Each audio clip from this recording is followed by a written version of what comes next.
Welcome to hidden cook channel. நாம் இன்றைக்கி சுவையான எல்லாருக்கும் ரொம்ப விருப்பமான பால் கொழுக்கட்டை எப்படி செய்கிறதுன்னு பார்க்க போகிறோம். இதுக்கு தேவையான இன்க்ரீடியன்ஸ் எல்லாம் டிஸ்கிரிப்ஷனில் இருக்குது, நோட் பண்ணிக்கோங்க. பால் கொழுக்கட்டை பண்ணுறதுக்கு 2 கப் அரிசி மாவு எடுத்திருக்கேன். இது வீட்டிலையே ரெடி பண்ண மாவு. நீங்கள் இடியாப்ப மாவு இல்லை கொழுக்கட்டை மாவு கடைகளில் இருக்கும், அது கூட வாங்கி யூஸ் பண்ணிக்கலாம். இது கூட நல்லா கொதிக்கிற தண்ணி சேர்த்துட்டு மாவு மிக்ஸ் பண்ணிக்கிறேன். உங்கள்கிட்ட மாவு மிக்ஸ் பண்ணுறது இல்லை அப்படின்னா கரண்டி வச்சு கூட மாவு மிக்ஸ் பண்ணிக்கலாம்.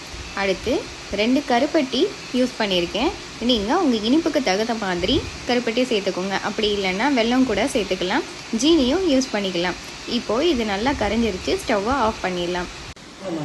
அடுத்து ரெடி பண்ணி வச்சுருக்க மாவை இந்த மாதிரி சின்ன சின்ன உருண்டைகளாக உருட்டிக்கலாம். உருண்டை ரொம்ப பெருசாக உருட்டிடாமல் கொஞ்சம் சின்னதாக உருட்டி எடுத்துக்கலாம்.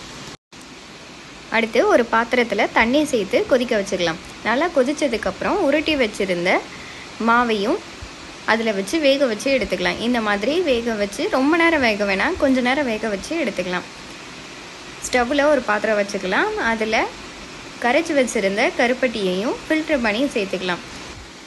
கொதித்ததுக்கப்புறமா வேக வச்ச இந்த உருண்டைகளையும் இது கூட சேர்த்துக்கலாம்.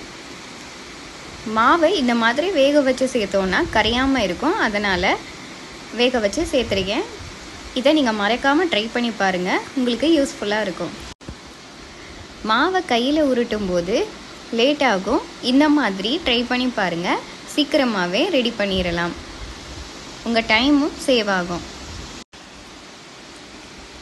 கொஞ்சம் மாவை இந்த மாதிரி தண்ணி சேர்த்துட்டு கட்டிகள் இல்லாமல் கரைச்சிட்டு வேக வச்சிருக்க உருண்டைகள் கூட இதையும் சேர்த்துக்கலாம்.